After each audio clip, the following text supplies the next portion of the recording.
Estimados amigos, quisiera ofreceros una sencilla reflexión sobre lo que es la oración. Y en este caso la oración que nos presenta la verdad de tu vida y de la mía. Entre las distintas formas de encuentro del hombre con Dios, la oración ocupa un lugar preferente. En la oración es cuando elevamos nuestro pensamiento hacia el Creador, escuchamos su voz, buscamos su voluntad. En la oración vivimos en la verdad. Ni engañamos a Dios no podemos. Podemos engañar a otros, pero en la oración descubrimos que solo en Dios podemos descubrir nuestra verdad. Dios desea que toda nuestra vida se convierta en oración, que se transforme en una vida en su presencia, en una vida para Él. Para entrar así en el silencio de su presencia, es necesario caer en la cuenta de que estás tú y está Dios. Tú, pecador, y Dios que te ama y te perdona. Mirad, el hombre en la oración se presenta ante Dios tal y como es. La oración sincera nos permite conocernos en verdad y descubrir el verdadero cimiento sobre el que levantamos la propia vida. La frágil felicidad levantada sobre una quimera, sobre un falso cimiento, no resistiría pues la prueba de la enfermedad. La prueba de la enfermedad, pero del fracaso, de los dramas propios de la existencia humana. Un edificio sin cimientos, ante los problemas de una riada, de un terremoto, se cae. Sin el cimiento de la oración, de la relación personal con Dios, cuando vienen los problemas, los que sean, una enfermedad, lo que he dicho antes, se nos cae. Sin el cimiento que proporciona la oración auténtica, sentiremos que la vida no nos cumple quizá todas las promesas que en la juventud, si queréis, cuando iniciamos nuestra vida cristiana con sinceridad, pensábamos que íbamos a alcanzar. El hombre no puede realizarse únicamente si hace o satisface sus proyectos. Desde luego que hay que trabajar y programar como si dependiera de ti y de mí, cada uno de sí mismo. Aquí la oración no nos excusa del trabajo. La oración nos hace más responsables. Pero descubrimos que los caminos de Dios a veces no son nuestros caminos. Si la oración, el fracaso, los problemas, las dificultades, pueden dar lugar a grandes desilusiones y vacíos, produce a veces un sinsentido. La oración es lo que da, repito, consistencia a nuestras vidas. La oración nos permite salir de la estrechez personal para acoger la infinitud de Dios. Por la oración descubrimos la llamada continua de Dios, a través de causas segundas, si queréis, a través de acontecimientos, a través de su palabra. Y nos revela la riqueza y la belleza, como la fecundidad de la vida. Dios nos llama a vivir, no a morir. En la oración percibo esa llamada que me interpela y que da sentido a mi vida. Recordáis la parábola del fariseo y el publicano, ¿verdad? Se acerca el fariseo, que era un cumplidor, era muy religioso, y dice que no es como los demás. Presenta sus méritos. Sin duda son cosas buenas lo que presenta, pero en el fondo piensa que es obra suya y que por sus obras, por lo que hace bien, pues se atreve a juzgar a los demás y considera que por eso está salvado. En cambio, el publicano, que realmente es un pecador, que realmente es digamos hoy, un sinvergüenza, es decir, es débil, pero se acerca a Dios y no es capaz ni de levantar la mirada y le dice a Dios: soy pecador, he hecho esto y esto mal, y entonces se atreve a pedir perdón a Dios, incluso sin levantar la mirada, no se atreve, es indigno. Pues bien, esta parábola la dirige Jesús a algunos que se tenían por buenos, por justos, y despreciaban a los demás, como el fariseo. Ante Dios lo único que nos justifica es el reconocimiento de la verdad sobre uno mismo, que es el reconocimiento de la propia nada, unido a la confianza en la misericordia de Dios. La oración nos hace vivir en verdad, diría también Santa Teresa de Jesús. Nos preguntamos pensando en ese fariseo. No robaba el fariseo, no mentía, era religioso, no era adúltero, no cometía pecados, diríamos, mortales. ¿Acaso eso es malo? ¿Acaso es malo ayunar?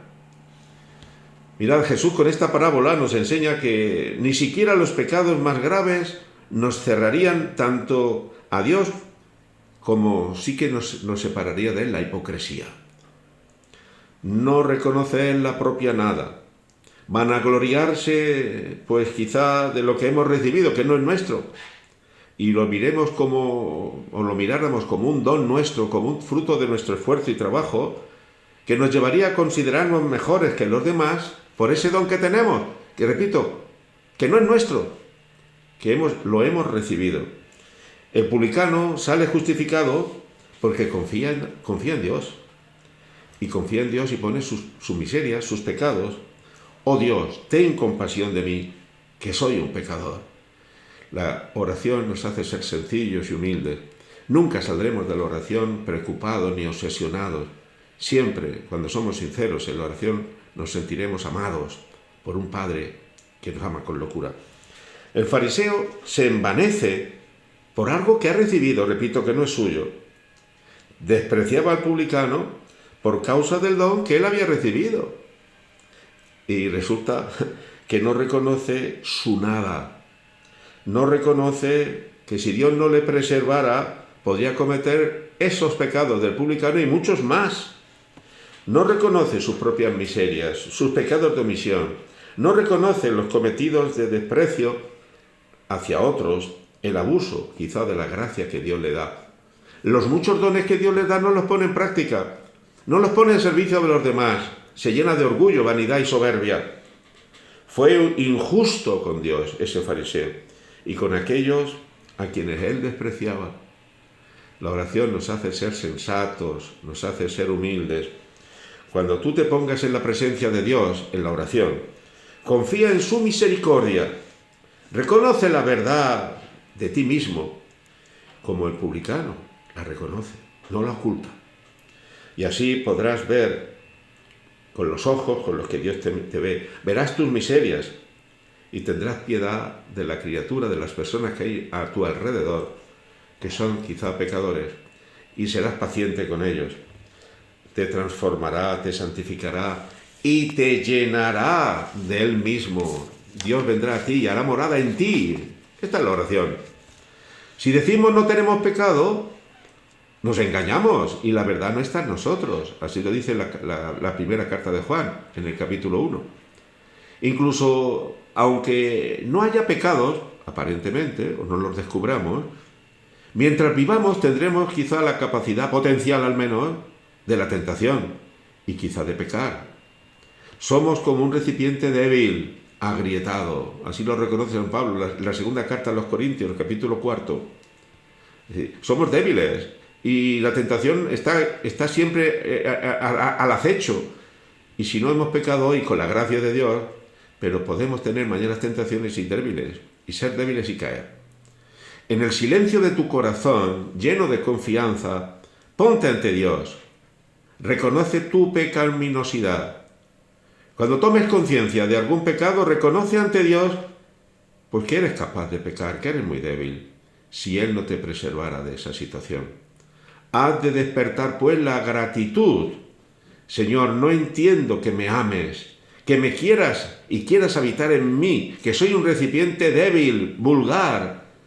Descubrirás que Dios no te quiere porque eres bueno, sino porque Él es bueno, eres su hijo. Y entonces no te llenarás de vanidad y de soberbia, serás sencillo y humilde.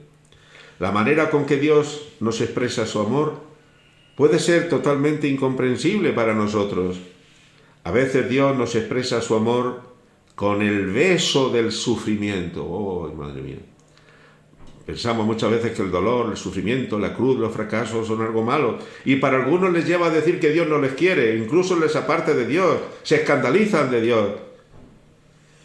Fijaos que el beso de Dios, en medio de todas esas miserias, ese es el fracaso, esa es la cruz, el beso de Dios, nos asocia al misterio de su pasión, nos salva las humillaciones, la soledad, las acusaciones falsas, la oscuridad a veces en nuestra vida de fe, esa sequedad interior, esa incapacidad a veces para la oración donde vas a orar y te aburres. No ser bueno como tú quisieras te preocupa. Es la cruz, Es el beso de Dios que dice, antes me amabas por los caramelos que yo te daba. Ahora quiero que me ames a mí, que te doy los caramelos. Que me ames a mí, que soy tu padre, que soy tu amigo. Tal vez esto te duela, ese fracaso. Pero precisamente gracias a ello descubres más fácilmente la verdad sobre ti mismo y experimentas que eres un pecador. Estas experiencias difíciles, incomprensibles, pueden provocar que protestes, sí, es humano, e incluso que te rebeles contra Dios. Será tu yo el que se rebelará. Pero no te sorprendas de ello, porque eso también es parte de la verdad sobre ti. Señor, esto es lo que siento, esto es lo que a veces pienso, Señor, esto es lo que yo ahora, esta es mi reacción. Pero por encima de lo que siento, sé que estás conmigo. La oración me hace ser sensato, no solo razonable, sino con una visión sobrenatural de la vida.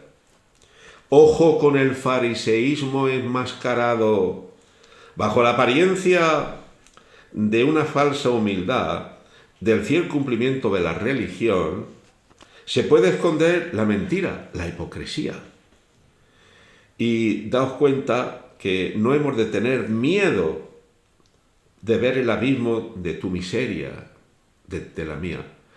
Dice en el credo, decimos en el credo, en un artículo, que bajó Jesús después de la resurrección, bajó a los infiernos. ¿No es esto la oración? Dios en Cristo baja a nuestro infierno, de nuestras miserias, de nuestros pecados. Y es posible pues que al confesarnos ante el sacerdote intentemos quitarnos alguna máscara. Sé sincero, pide ayuda. La mejor confesión es aquella en la que te revelas y revelas confiadamente el abismo de tu miseria. Dios siempre te perdona. Si Dios ya sabe cómo eres, lo único que te pide es que se lo digas. Es decir, que te desahogues y que vivas en la verdad. No tengas miedo de Dios, pues antes de que descubras tu maldad, ya está en el abismo de tus miserias. Ha bajado a tu infierno, a lo interior, a tu profundidad, amándote. No viene a juzgarte, no viene a condenarte, viene a sacarte de ese infierno. No tengas miedo de reconocer la clase de recipiente que eres. Somos débiles, estamos rotos. El abismo de tu pecado te hará ver y sentir el otro abismo, el de la misericordia de Dios. Sí, Señor, esto es lo que soy, un desastre. Pero al mismo tiempo experimentarás, Señor, pero qué grande eres, que me quieres, me amas. La misericordia de Dios infinita te levantará de tu postración, perderás los remordimientos y Dios te levantará. Contempla a Cristo crucificado. Al adorar la cruz, recibirás una conciencia cada vez más clara de la razón de la muerte de Jesús en la cruz por ti y el perdón de tus pecados. Sin oración no podemos ser cristianos. Sin la oración no descubriremos la profundidad del amor de Dios. Ni un solo día sin comer, sin dormir, sin trabajar, sin amar a los demás. Ni un solo día sin entablar una relación personal con Dios. Ni un solo día sin la oración.